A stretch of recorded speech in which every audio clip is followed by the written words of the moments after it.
She was woken up I'm by getting a the game sound loaded up. coming from Welcome back. downstairs.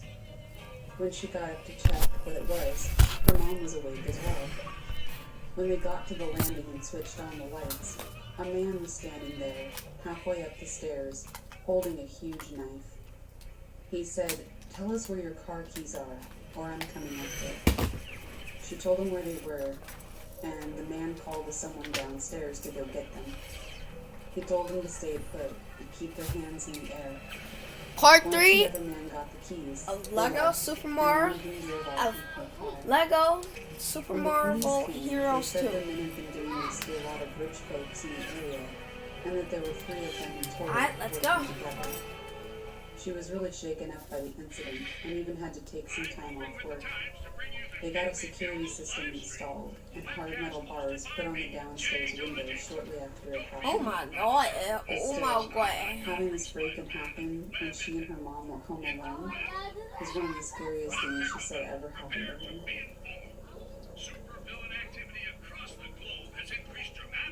One of my childhood homes had a balcony that was attached to both I my know mother's that. bedroom I and didn't mine care. via big double glass doors in each of Go the in. rooms.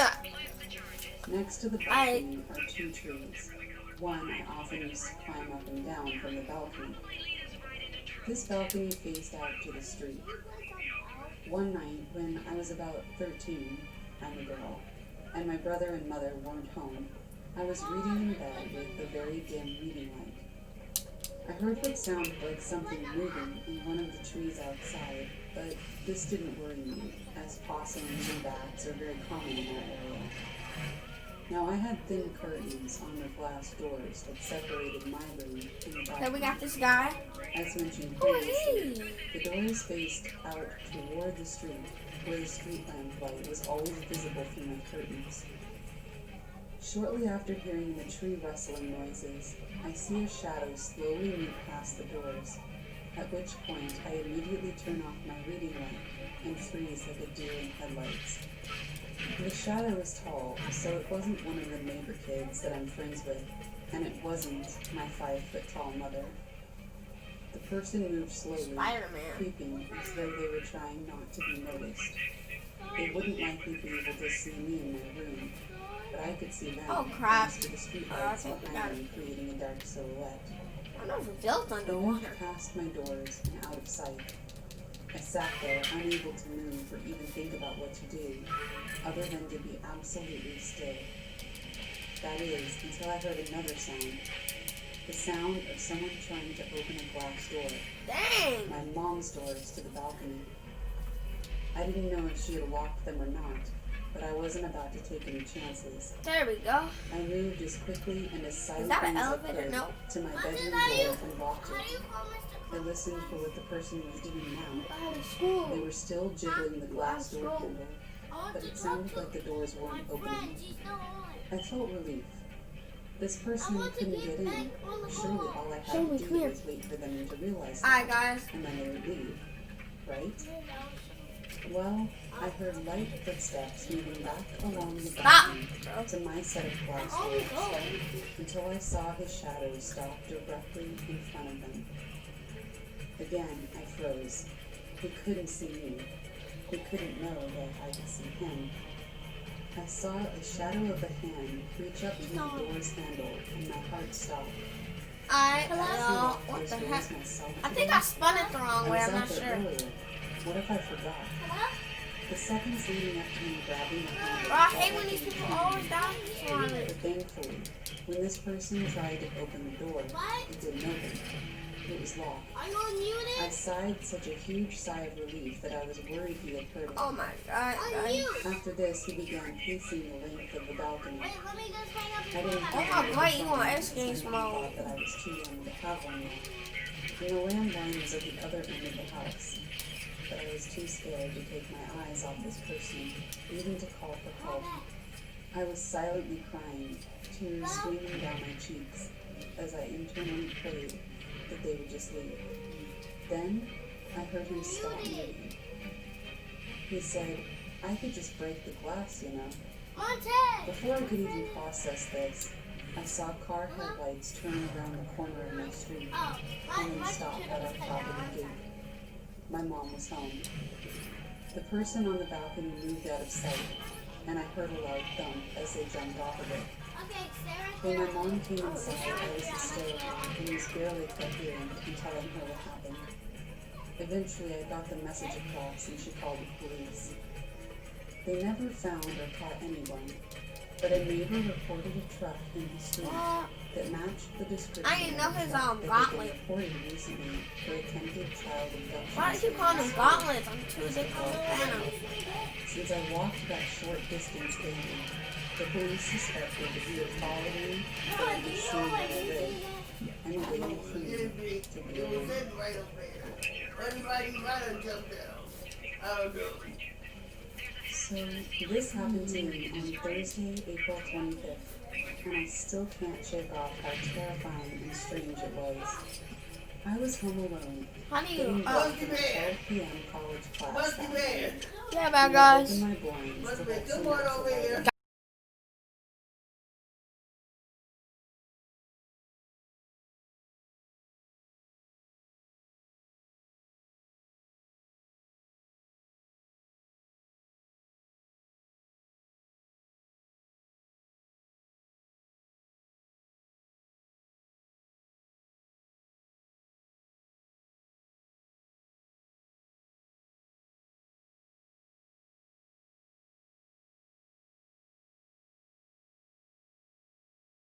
Uncomfortable at this Hi guys, point we're back. because the dude Had to use walks the to the bathroom side real of my quick. house out of sight.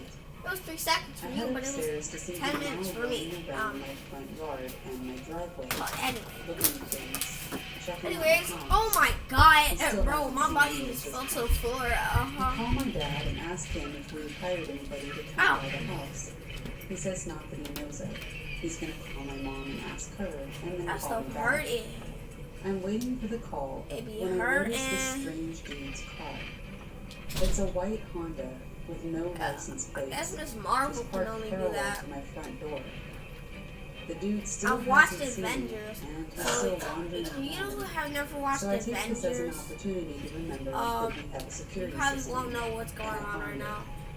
I figured if he did Oh, try wow. to break in, it would immediately alert the And it police. go boom. If this was some sort of professional or worker, he would have rang the doorbell or not, at least once. Oh, He did neither.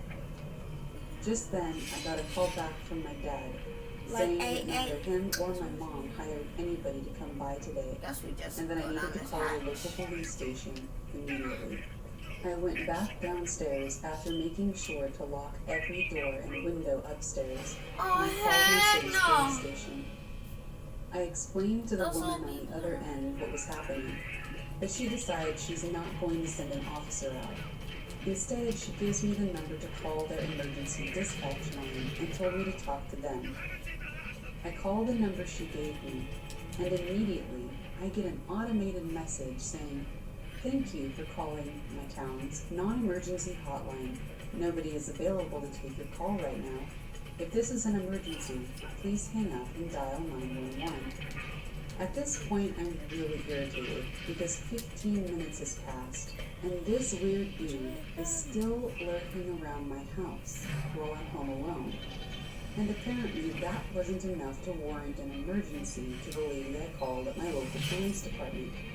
I hung up and decided to just call 911. After getting in touch with the 911 operator, I was asked a series of questions about his appearance before they would even alert officers near me to start heading toward my house. The whole thing seemed really weird. Nobody was in a hurry to have officers come up to my place, even when I was a younger girl at home alone with a strange dude lurking outside. I asked the officer if I could stay on the line with her when she finally, after what seemed like forever, alerted police to come to where I was. She agreed, and I went back upstairs to check on Weird Guy. He's now sitting in his unplated Honda, either listening to a radio show extremely loudly or on a phone call with someone through his car. It was a very prominent, loud male voice coming from the car. Then, all of a sudden, I hear the tone you hear when somebody hangs up on you, and the operator is no longer on the line. I was really confused when my thoughts were interrupted by an unrecognized phone number calling me. I assumed it was the operator calling me back, so I picked it up. Instead, I was greeted by really creepy, heavy breathing. I'm not sure whose it was, but it really freaked me out. I hung up immediately and dialed 911 back. I'd been pretty calm up to this point, but that phone call had put me into panic mode. I got on the phone with another operator who already knew my situation and address before I could even explain it to her. She said the cops were on their way. 20 minutes had passed at this point, and the dude is still here in his car, and the cops aren't. Keep in mind, I live in a smaller town, so there's no reason why it took the cops as long as it did to come down. Finally, this dude is leaving my driveway right as the cops pull in. They stop him and ask him a few questions.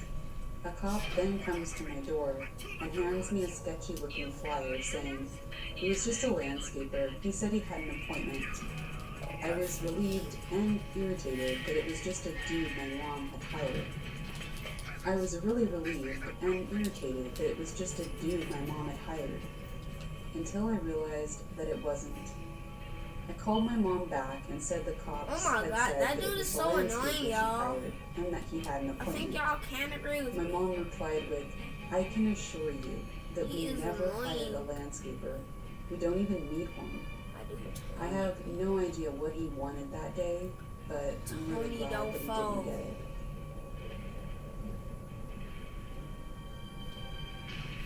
My parents divorced when I was in 8th grade, and after my dad moved out, my mom was very single and ready to mingle, so she often left me home alone. Please don't say anything. I would usually have someone stay Boy, behind if you don't to get make sure I knew my mom wasn't gone home, somewhere. so that I wasn't totally There we alone. go. So one night, my friend and I, who I'll call Jessie for the story, was staying the night, and for some reason, we had the best internet connection in the garage.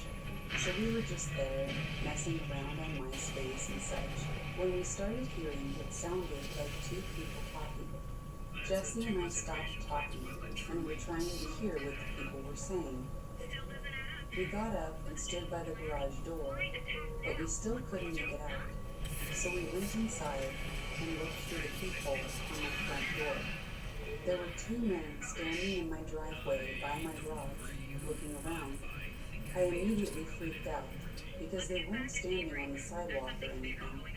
They were standing right by my garage, like they lived here. I stood there watching them for a minute, before one of them started walking up to the door. I quickly, but very quietly checked to make sure that both locks were locked, and then looked back out the peephole. The man was leaning over the side railing on the porch, trying to look into my mom's bedroom window. I instantly signaled to Jessie to go get knives and be super quiet. I looked Is that back the girl, outside, Black Panther? and the two men were back by the garage talking. Jessie asked what had happened, and I just told her to go make sure all the doors were locked while I kept watch. She came back quickly and we switched. She kept watch while I looked for the house phone. This was before it was normal for young teens to have cell phones. All of a sudden she says, "They're leaving." Dang, bro. My heart sank, because something in my gut just told me that they I weren't. think I should. Without even thinking, I asked, "Did you Guys, leave the side door?" subtitles are on now, so a lot of you can see She that. said she didn't. I took off through the kitchen and the garage just as I heard our side gate open. I made it to the door and locked the deadbolt before I could get the doorknob locked. And Where as are soon as I these flipped webs the lock, coming the from? doorknob twisted. I thought I was going to puke.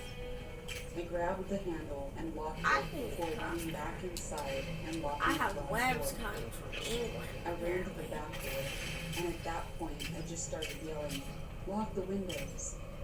My back door had these sheer curtains over them, where you were still able to see inside and outside. And before I was able to make it to lock the door, I saw someone walk up the back porch. I jumped behind the couch and watched as he tried to open the back door before the second guy followed. Jessie came walking into the living room, and I grabbed her and pulled her down behind the couch with me. We both just sat there in silence, terrified, watching these two guys try to figure out how to get in. I started to cry, and Jesse was just sitting there shaking. After what seemed like forever, they walked off the back porch and into the backyard. We heard them banging around before we saw them walk back by the porch and out the side gate. I ran to the front and looked through the peephole again and saw them walk across the street and get into a car. I told Jesse they were gone. Oh my boy. We just started hugging each other. There we go. We called her aunt and she came and picked us up and took us to her house where we stayed the night. What is We that never for? told anybody because we thought we would be in trouble for some reason. But after that, I didn't stay home alone for years. And even at 25, I still get I am not scared using just any by more walking hints, you around guys. while my husband is at work, or the rare occasion when he goes out. We're lucky that it didn't end worse than it did, but 12 years on, I'm still scarred. Some people have asked me why I didn't call the police on the house phone. Everything happened so quickly, I didn't have time to find the phone before we secured all the locks. At that point, we were just panicking, trying to make sure they couldn't get in. If I had spent any more time looking for the phone, they probably would have gotten into the house, and then who knows what would have happened. When you're a terrified child, it's a rare thought that you need to call the police. Often it's, we need to keep the bad guys from getting in. Or if worse comes to worse, we need to get out. That's all we were trying to do. In any case, I'm glad it didn't end I'm worse gonna than be it as did. realistic as possible. It still scares me to this day.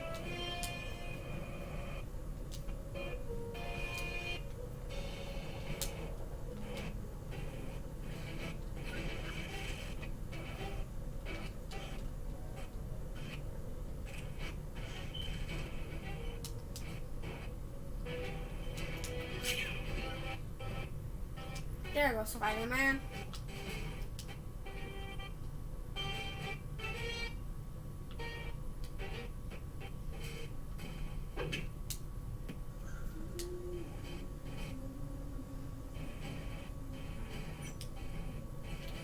What am I supposed to do?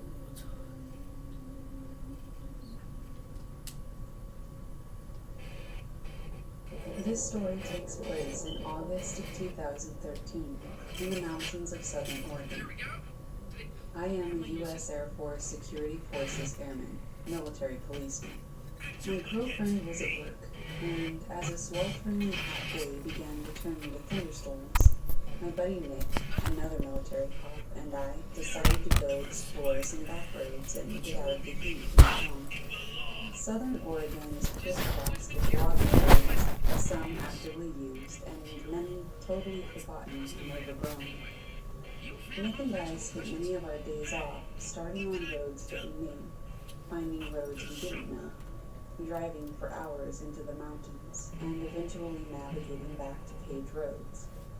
On this particular day, with storm clouds building over the mountains, we set off on a road that we'd never been on and began the drive into the mountains.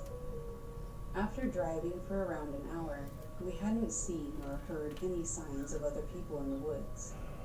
We rounded a bend in a thick fir woods and emerged in a meadow that was totally surrounded by thick aspen groves. The meadow was perfectly flat and eerily still. We both noticed the strange stillness almost immediately. No birds, hardly any insect noise, no squirrels, and certainly no other people. On the far side of the meadow, right at the edge of the tree line, there was a picnic table. The table was very odd, however.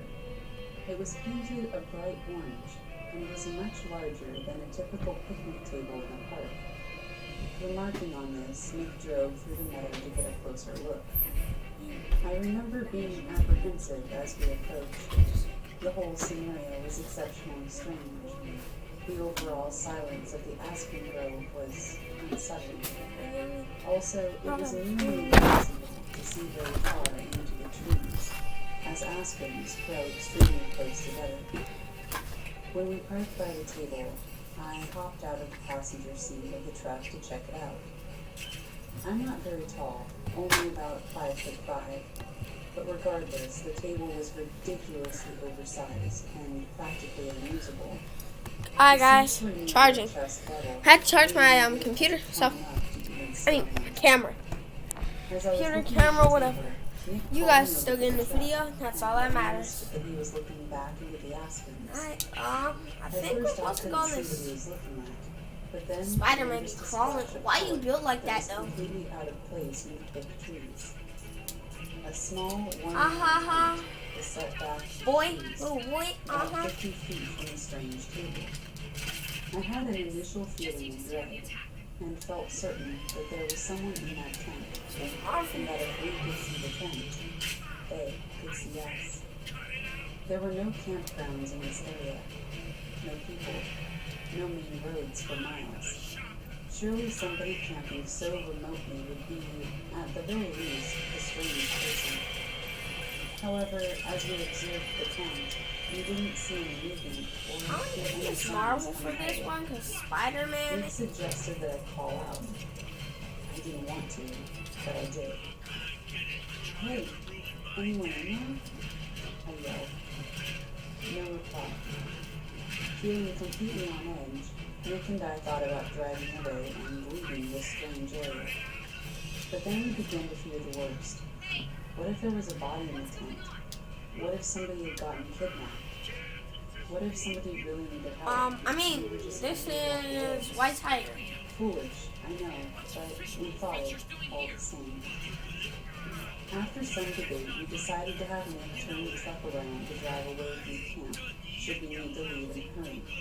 He would be waiting behind the wheel. With my heart pounding, I started walking through the trees toward the tent. I was totally keyed up, with my senses on full alert.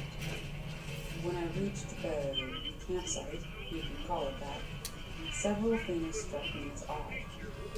Backpacks were scattered all over. No fire had been built. No wood collected. The tent was literally full of backpacks and women's clothing. Full of dread, I turned over to tell Nick what I had seen. But as soon as I left, I heard Nick start yelling, "Let's go! Let's go! Get the F out of here! Come on, let's go!" Not knowing why he was yelling, I ran back to the truck.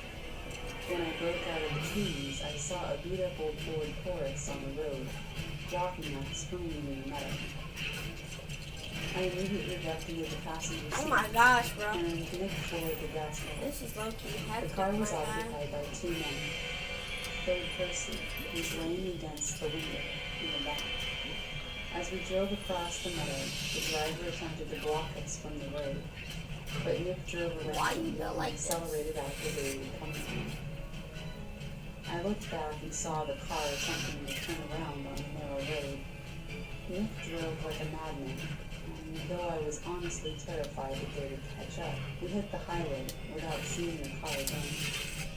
I still don't know if the person in the back was male or female. I called the state police, and they promised to send a trooper out to check the scene. However, I received a call the next day from the trooper stating that the campsite, the backpacks, the women's clothing, and the tent were all gone. He could tell that people had been in the area, though. They did mention that the strange table was still by the thick aspen grove. I have not returned to the area, and I don't intend to.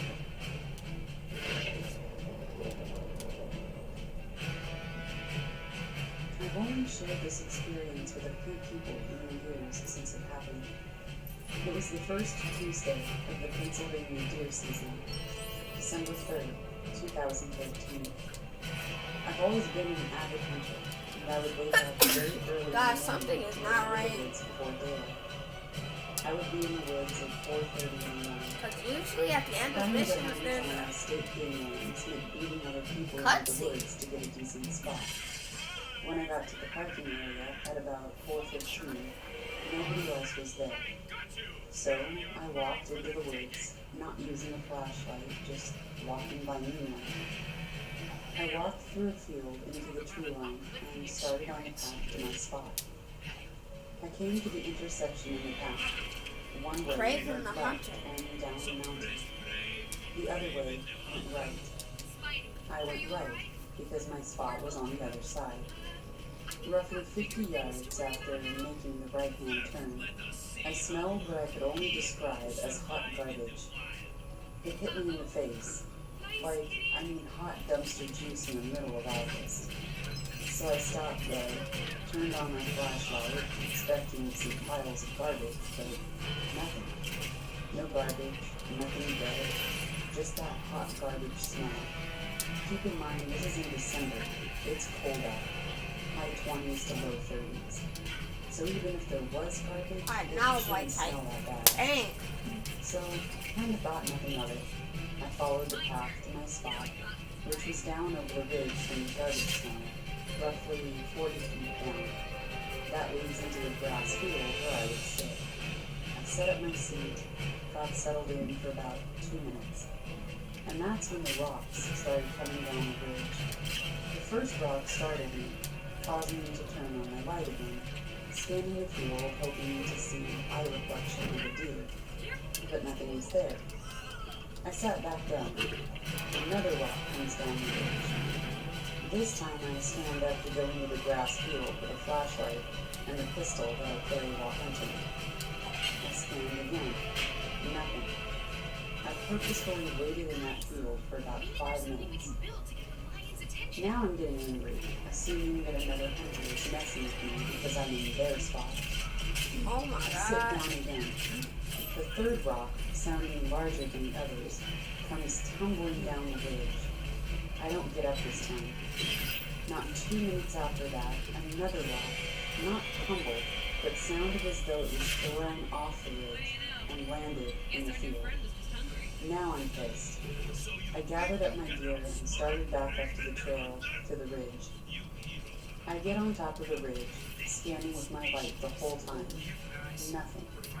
No eyes, no other hunter. I get to the spot where I had smelled the hot garbage. Nothing, including the smell. It's just gone. Finally, it all clicked in my head. It may not have been another person. Oh my gosh, guys.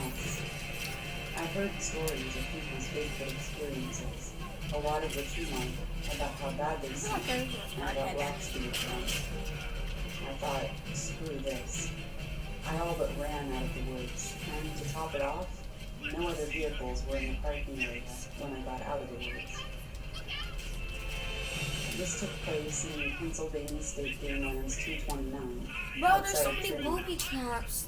In Squirrel County. Guys, where's I later right came to here? find out Right here, right here, right here. I'd actually seen a bipedal cross in front of his car within 2 miles of the location of my experience. So maybe they're real. I don't know. But I definitely had an experience that I won't soon forget.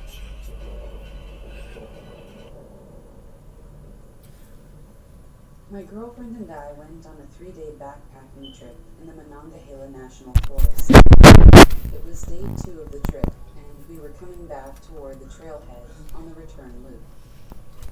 We were crossing a relatively clear deck when I see a large, dark brown object move from directly in front of me into a small thicket of pines off to the left.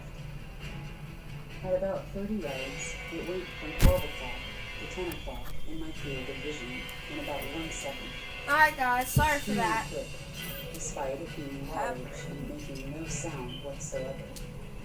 I could clearly make out the shape of a head, leading shoulder, and arm, running like a human would that was trying to stay low.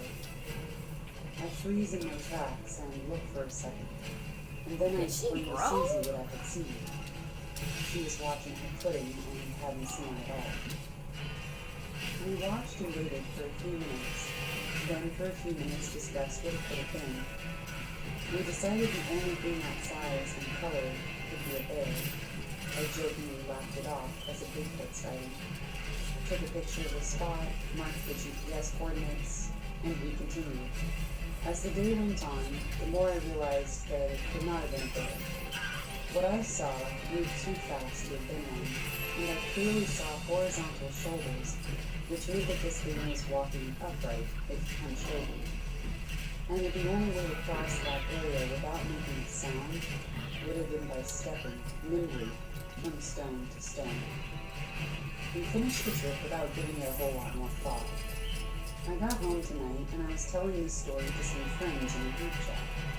I shared a picture that we had taken of the spot so I could explain how it moved. Oh my I gosh. hadn't looked at the picture before, but one friend spots a face peering out from behind the tree.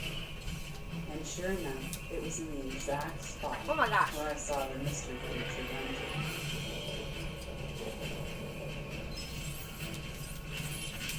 Growing up, I had a childhood friend that lived relatively close by. Tired of taking out all the time, you know? We were both adventurous, believed in the paranormal, enjoyed astronomy, and generally just being outside. She was born in Alaska, and her dad had lived there for quite a while, so they were always into camping, hiking, Down to 1 o'clock and on. skiing, you name it. It was with my friend's family that I got introduced to fishing and did a lot of camping. This happened during the mid to late 90s, and we were maybe around 10 to 12 years old. It's been a while, so I can't remember exactly. One camping trip, we went to this lake in the forest that was surrounded by a meadow, and feeding the lake was a small stream leading out of the woods. Anyway, we played in the meadow and the stream all day while my friend's dad fished. The lake wasn't very big, and because it had a meadow all around it, we could keep an eye on our whereabouts while we fished. While messing around by the stream, the wooded area it was coming from gave me weird vibes. I can't explain it. It just felt really uneasy. Dang, I fell off the edge, my God. The day faded Push me away to the and edge. it was All my friends It are was red. time Yeah. to leave and find a camping spot. My friend's dad picked up his fishing gear, and we all walked back to the truck on this long, winding path through the woods. Once in the truck, we drove into a more remote area of the forest and made our way up this steep road that was so rough and at such an incline that I was convinced that my friend's dad was going to break his truck. He had a 4, maybe 6-cylinder Toyota pickup that was about as basic as a truck could get. In fact, I'm not even sure if the truck had 4-wheel drive, but being an Alaskan outdoorsman with years of experience, I trusted him. We finally made it up to the top, which was flat and relatively open, with a big area of forest in the opposite direction from the road we drove up. We pitched our tents, got everything set up, and my friend and I decided to go explore the area. We were maybe 50 yards from the tent when we heard a big crack as a tree branch snapped in the woods behind us. We got quiet and looked in that direction, but didn't see anything. Thinking it was just a deer, we brushed it off. As we were walking, we heard it again, and whispered to one another about what it could be. It kept going. It stopped briefly, and when we were about 200 yards from our camp, we sat on a boulder looking down the steep wooded hill, overlooking the dirt road from where we come. Suddenly, we heard another cracking branch from behind. Whatever it was, seemed to be following us. Our imaginations going wild. We came up with everything from a serial killer stalking us in the woods, to deer, to Bigfoot. When we got back to the campsite, we told her dad what we had heard and how it seemed to be paralleling us. He kind of played it off as a black bear and secured all the food. Later on, my friend confided in me that her dad had gotten out his pistol and would be sleeping with it that night. My friend and I were sharing one tent, and he was in his own tent not far from us, so we figured everything would be okay. I woke sometime in the middle of the night to hear something, or someone, walking outside. As I lay still, listening, I could hear it quietly circling the tent. It sounded like it was walking on 2 legs, because it had a distinct rhythm in how it walked. Whatever it was, it sounded big. I could hear its weight. What the heck, That made guys? some sense, as it put each foot down The and shit. walked. Remember that from I could even episode hear 1, guys? relatively quiet, but deep, heavy breathing at times. Oh. As I lay there listening, I could hear it wandering. Guys, through remember the that parts shit of from the episode campsite. 1? and then back to our tent, almost as if it was walking in a big Hey, repetitive loop. This went on for who knows how long. It felt like an eternity. Terrified and unable to wake my friend, I lay there and listened until something they made a small mini Lego version of that thing. The next morning I told my Man, friend I'm pretty and sure that would take but I don't know if they believe me or not. So much space, bro. Absolutely nothing in the camp was disturbed. My room, The ground was not very soft, and in some places was kind of cool though. And there it. were no footprints either. Also, don't forget to leave a like, subscribe, and do all that. And to this day, lingers Also in the share. back of my mind whenever I can. I will always wonder what it was that walked around our tent all night.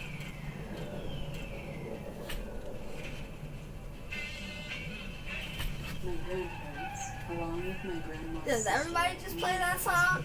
would go to Ontario, Canada every That's year. kind of like the Midas event, guys. What's going on now?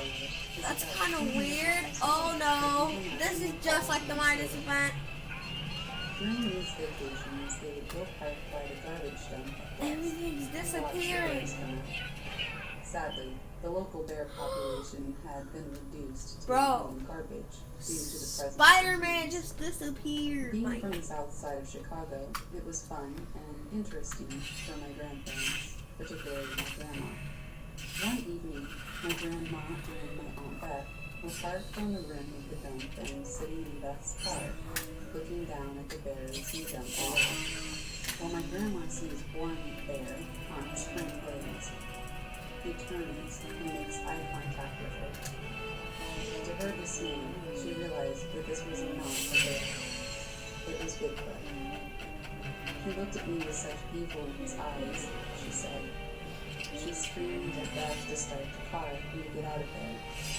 Beth, hearing the tone of my grandma's voice, did what she said without asking any questions until they were a safe distance away. what else did we After we unlock? got out of Captain there, Marvel. Beth called over and my grandma told her what she saw. My grandma passed away in 1993. She was a Captain wonderful Marvel, person no and mask. had an open mind to what is now referred to as high strangeness. I think that's where I get my interest in it. Miss Marvel. I keep hearing howls and human-like whoops near the area where I'm Sheep. camping. I actually had There's that a lot skin of in strange Fortnite. activity, such as You guys wanna strange see, you guys smells can around see. the tents, like a dirty wild animal, noises, and even items being thrown and damaged. I am convinced that it is not a bear, and so are my friends. But we're Spider-Man. unsure as to what to do, since the activity What's Spider-Man's seems to real be name? frequent and sort of aggressive. The dogs act up by barking and whimpering on certain nights. Comment down as if Spider-Man's there were real a name. animal nearby. There's also the occasional feeling that we're being watched during the night. And some of us have had rocks thrown at us while walking out down between the two hills. These two Comment hills down- kind of make a small Comment down canyon Spider-Man's out of real name, and we I have will give flattened you the a like slope on your where comment. it is at night, hoping to get tracks. But so Dang, far, bro. we've got nothing. Craven the We have Hunter. read about bears, but we have come to the conclusion that this is not a bear. It could be nothing, I locked a but lot. I am certain that something is not right about Boy. whatever is stalking us. I can't say that. One I of my can't friends say just that I reported locked that a while lot. collecting dry firewood, I did he saw a large beak with shaggy red-brown fur standing at a good 8 feet it. tall. Why? He said it was far up a hill, kind of crouched, I have to be observing careful. him from above. Please say that's all I unlocked. We're Thank pretty sure it's not a bear. I think that. I grew up in Oregon, as most Oregonians I think do. that's We Stan did a Lee lot up of there. camping. One particular trip, we were down at our favorite site on the east side of Hills Creek Reservoir. I don't remember the exact date, but I was probably 14 to 15 years old, around 1999. My tent was fairly close to the water, maybe 40 feet back, while my parents' tent with my younger siblings was about 200 feet farther back into the woods. I was maybe 15 feet from the fire, and our kitchen was set up at about 30 feet west of me on a raised area. Everyone went to bed, while I stayed up around an hour longer with my dog. He eventually went to bed, and I got all cozy. Suddenly my dog perks up, on alert. I wasn't too worried, as I could still hear Oh the my frogs God. and the crickets. Then, everything went dead silent. The frogs and the crickets both stopped. I could hear something coming through the woods from the direction of the lake. It sounded large. I thought maybe a bear or a big deer. My dog starts growling, and I do my best to keep her quiet. The walking sound gets to the raised area of the camp where our kitchen is. I hear some of the stuff move around. I manage to slowly unzip part of the tent window. It's very dark, not much of a moon, and the fire is dying, but I could vaguely see something. Then, a very large figure steps down from the raised area, about a 4 to 5 foot drop, and walks directly toward my tent. My heart was pounding. My dog starts shaking while growling, but thankfully, my dog doesn't bark. The figure moves past my tent within 5 to 6 feet and makes its way up the road back through the woods with huge, broad steps, each sounding a deep thump. About 10 minutes later, the frogs and the crickets come back.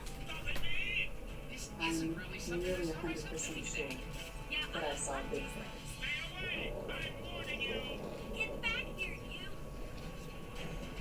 At the time that this happened, I didn't really know what was going on. I just had the impression that the woods outside of my house were very creepy.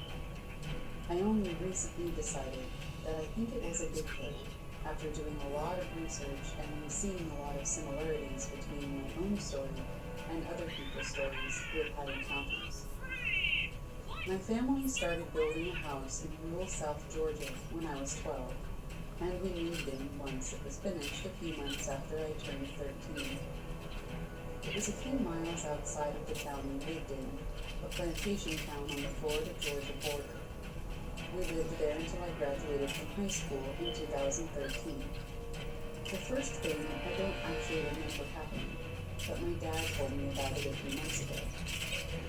Apparently the first night my family slept in the new house, when none of the windows had curtains or blinds yet, I came into my parents' bedroom and asked to sleep with them.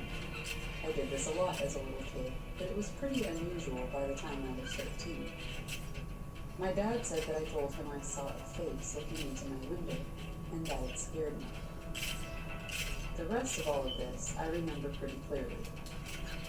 One time, my sister and I were jumping on a trampoline in our backyard, and all of a sudden we heard something whistle at us. It came from the side of the house, near our garage. I can't explain exactly why it was so terrifying, but it scared us to death. We jumped off the trampoline and we sprinted inside, slamming the door behind us. It was just so weird, because we had already met the neighbors at that point, and we didn't have many. And it didn't make sense that they would hide from us and whistle. They would have just walked up to us. Plus, we hadn't seen any people approaching. My sister has told me that she saw something hiding behind the trash can next to the house, but I didn't see that. She doesn't remember the whistling part, but I swear I'll never forget it. It was just so bizarre. I think that she might have seen something and remembered what she saw, while I only remembered what I heard. Sometimes I think that I remember seeing a dog or something run to the side of the house from the woods, like super fast. But I don't know for sure if that actually happened. Anyway, that was one of the single freakiest things that has ever happened to me. I know it sounds mundane, but in the moment it was bone-chilling, and I still get chills thinking about it. Anyway, after that, my dad decided to build a privacy fence around our backyard, and we got 2 dogs a little bit after that. The yard was pretty big, and my sister and I were both pretty athletic.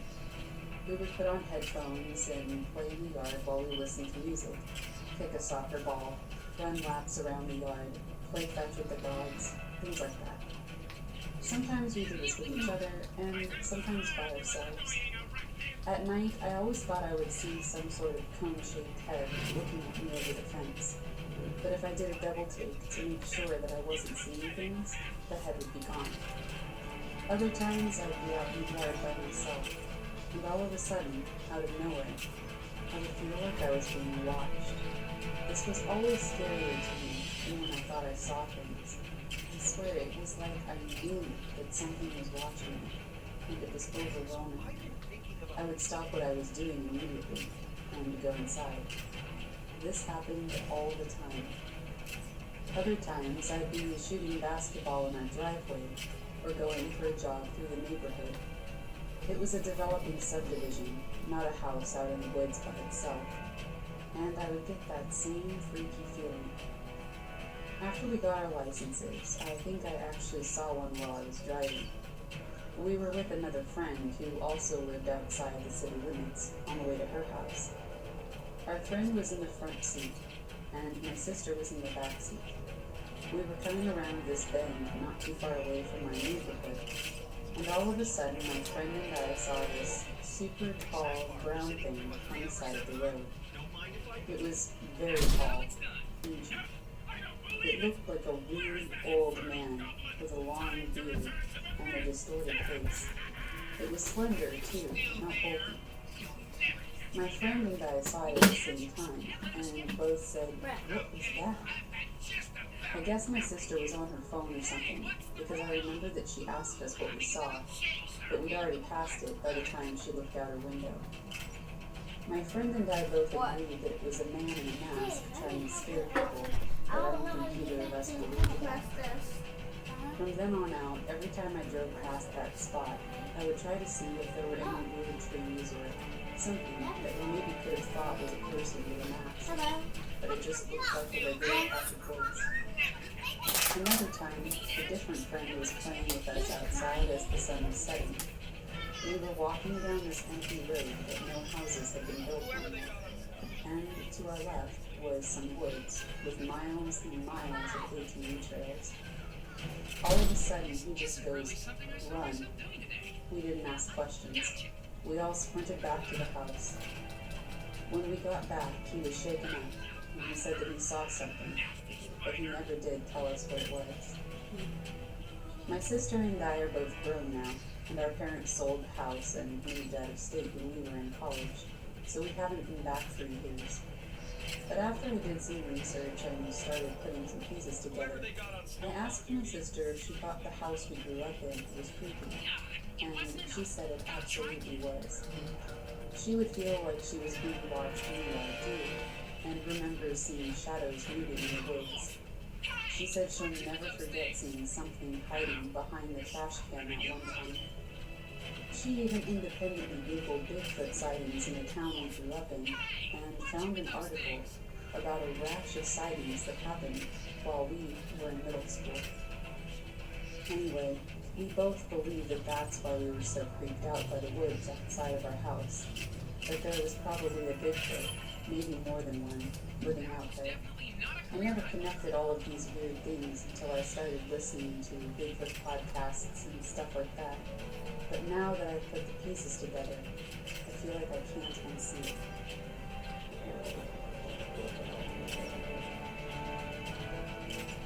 Today is February 11th of 2020, and I have just had an encounter less than an hour ago. So I'm hanging with my friend. We're going up on top of a mountain just to go up there. We had no real reason to go up there, we just wanted to. So we get up there and turn the car off. It's completely dead silent. It's really foggy from all the rain that we've been getting, and it just seems to put me and my friend on edge.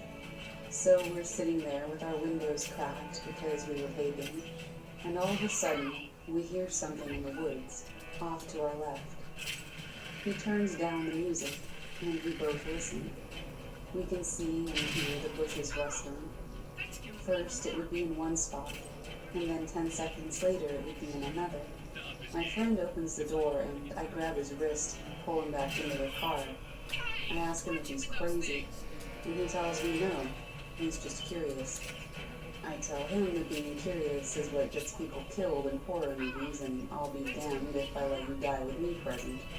He looks at me, disappointed, and then gets back in the car and closes the door. We continue to sit there and listen.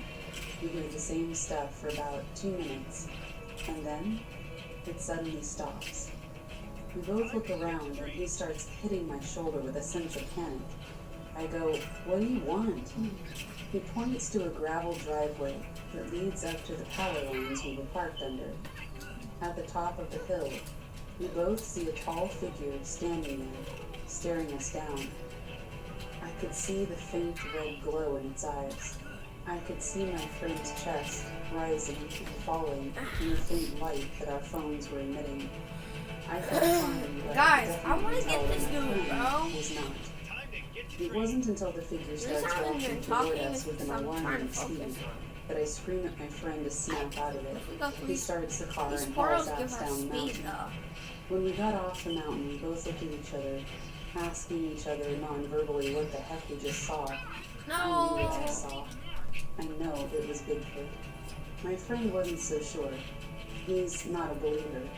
But after tonight, I feel like our believer community has grown by one.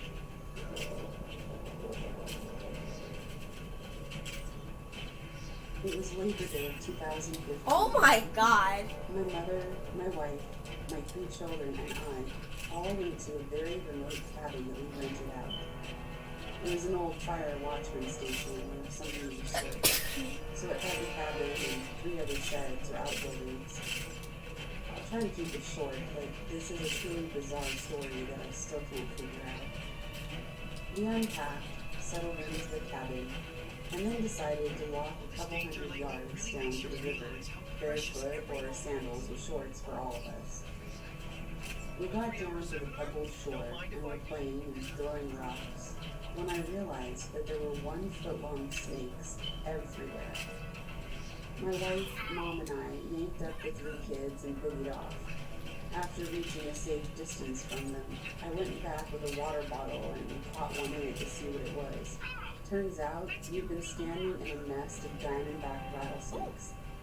If one of those things had latched onto one of my kids, they surely would have died.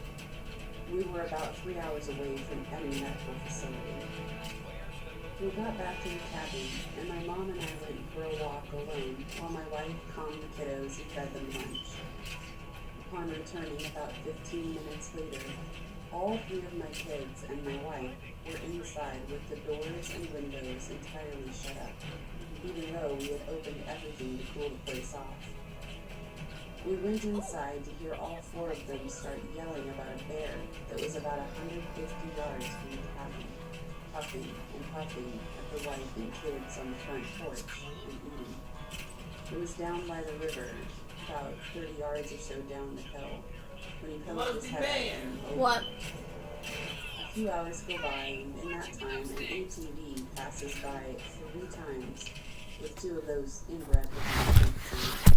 Okay, guys, but sadly, that is it for this video. It's getting late. And stared at us or the cabin. Keep in mind, Part we're 2 hours 4 into the wilderness, and tomorrow. with not a Part 1, 2, and 3 are going to be uploaded today. So this is part 3. Hope you guys like it. because it was Peace.